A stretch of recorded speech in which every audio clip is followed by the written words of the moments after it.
Hi hello എല്ലാവർക്കും പുതിയൊരു വീഡിയോയിലേക്ക് സ്വാഗതം. അടുക്കള എങ്ങനെ വൃത്തിയാക്കി ഇടാം എന്നുള്ള കുറച്ച് ടിപ്സുകളാണ് ഞാനിവിടെ പറയുന്നത്.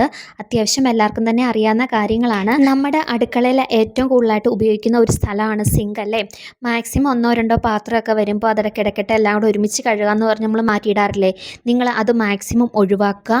ഒരു പാത്രമെങ്കിലും ഉണ്ടെങ്കിൽ മാക്സിമം അത് കഴുകി വെക്കാൻ ശ്രദ്ധിക്കുക കേട്ടോ. സിങ്കിന് താഴെയായിട്ട് ഒരു ചവിട്ടി നിർബന്ധമായിട്ട് ഇടാൻ ശ്രദ്ധിക്കണം. ഇല്ലെങ്കിൽ സിങ്കിൽ നിന്ന് വരുന്ന വെള്ളമെല്ലാം നമ്മൾ പിന്നെ അങ്ങോട്ടും ഇങ്ങോട്ടും എല്ലാം കയറി ചവിട്ടുമ്പോൾ ആകെ വൃത്തികേടാവും. സിങ്കിൻ്റെ അടുത്ത് തന്നെ അടപ്പുള്ളൊരു പാത്രം വെക്കാൻ നിങ്ങൾ ശ്രദ്ധിക്കണം. ഫുഡ് വേസ്റ്റും കാര്യങ്ങളൊക്കെ വരുമ്പോൾ അതിനകത്തേക്ക് ഇട്ടിട്ട് അടച്ചു വെക്കാൻ ശ്രദ്ധിക്കണം. ഇല്ല ഈച്ച പ്രാണി പാറ്റിയ എല്ലാം വിഷയമാവും കേട്ടോ. അടുത്തത് നമ്മൾ കൂടുതലായിട്ട് ഉപയോഗിക്കുന്നത് സ്റ്റൗ ആണല്ലോ അല്ലേ. അടുത്തത് ഗ്യാസ് സ്റ്റൗ ആണ്. അത് മാക്സിമം നമ്മൾ ശ്രദ്ധിക്കേണ്ട ഒരു കാര്യം തന്നെയാണ്. എപ്പോഴും ഫുഡും കാര്യങ്ങളും വെള്ളവും പാലൊക്കെ തിളപ്പിച്ച് ചാടാനും കറിയുടെ എണ്ണമയോ അതും ഇതൊക്കെ വീഴുന്നുണ്ടാവും. അത് പിന്നത്തേന് ഒരിക്കലും മാറ്റി വെക്കരുത്. അടുപ്പേൽ നിന്ന് സാധനം വാങ്ങി അപ്പം തന്നെ അത് ക്ലീൻ ചെയ്യാൻ ശ്രദ്ധിക്കുക.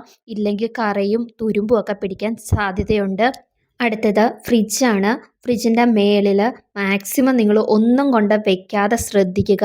ഇല്ലെങ്കിൽ പെട്ടെന്ന് എടുക്കാൻ എളുപ്പത്തിൽ മിക്ക വീടുകളുടെ മേളിൽ ഫ്രിഡ്ജിൻ്റെ മണ്ടയിൽ ഒരുപാട് സാധനങ്ങളുണ്ടാവും. അതൊരിക്കലും ചെയ്യരുത്.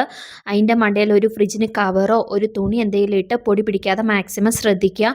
പിന്നെ ഫ്രിഡ്ജിനകത്ത് നിങ്ങൾ ഫുഡ് കൊണ്ട് സ്റ്റോർ ചെയ്യുന്നുണ്ടെങ്കിൽ തീർച്ചയായിട്ടും പിറ്റേ ദിവസത്തെ എടുത്ത് ഉപയോഗിക്കുക. ഇല്ലെങ്കിൽ ഫ്രിഡ്ജ് മാക്സിമം അതിനകത്തെ എല്ലാം നിങ്ങൾ വേണ്ടാത്ത ഫുഡൊക്കെ പിറ്റേ ദിവസം തന്നെ എടുത്ത് വേസ്റ്റിലിടാൻ ശ്രദ്ധിക്കണം.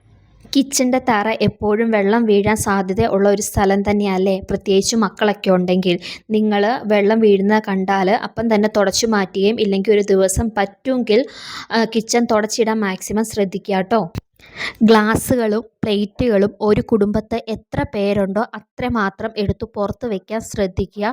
ബാക്കിയെല്ലാം എടുത്ത് കഴുകി ഉണക്കി ഭദ്രമായിട്ട് എടുത്ത് വയ്ക്കുക. ഇല്ലെങ്കിൽ ഒന്ന് 4 പ്ലേറ്റ് എടുക്കേണ്ടടുത്ത് നമ്മൾ അതിൽ കൂടുതൽ പ്ലേറ്റുകളും പുറത്തെടുത്ത് ചിലവാക്കും. അപ്പം സിങ്കിൽ പാത്രങ്ങൾ കൂടും. അത് ഒരുപാട് വൃത്തികേടാകാൻ ചാൻസ് ഉണ്ട്. പാത്രം കഴുകാനായിട്ട് ഉപയോഗിക്കുന്ന ബ്രഷ് ഒരിക്കലും ഉപയോഗിച്ച് കഴിഞ്ഞിട്ട് സോപ്പിൻ്റെ കൂടെ തന്നെ വെക്കാതിരിക്കാൻ ശ്രദ്ധിക്കുക. ഇല്ലെങ്കിൽ ഫുഡ് വേസ്റ്റും അതിൻ്റെ വെള്ളവും എല്ലാം കൂടെ ഒന്ന് സോപ്പ് അലുത്തു പോകാനും ബ്രഷ് അതിനകത്ത് അളിഞ്ഞിരിക്കാനും ചാൻസ് ഉണ്ട്. അതുകൊണ്ട് ബ്രഷ് വെക്കാൻ വേണ്ടി ഒരു ബോക്സ് എന്തെങ്കിലും കരുതി വെക്കുന്നത് എപ്പോഴും നല്ലതാണ്. അടുക്കളയിൽ എപ്പോഴും ഒരു തോർത്തോ ടർക്കിയോ ഇടുന്നത് എപ്പോഴും നല്ലതായിരിക്കും. നമ്മൾ ആവശ്യങ്ങൾക്ക് കൈ തുടയ്ക്കാനും കാര്യങ്ങൾക്കൊക്കെ ആയിട്ട് വെക്കുന്ന ഏറ്റവും നല്ലൊരു കാര്യമാണ്. എപ്പോഴും നമ്മുടെ വീടുകളിൽ ഏറ്റവും കൂടുതൽ ഉപയോഗിക്കുന്നതും കിച്ചണാണ്. ഏറ്റവും കൂടുതൽ ആരെങ്കിലും വന്ന് ആദ്യം നോക്കുന്നതും കിച്ചണാണല്ലേ.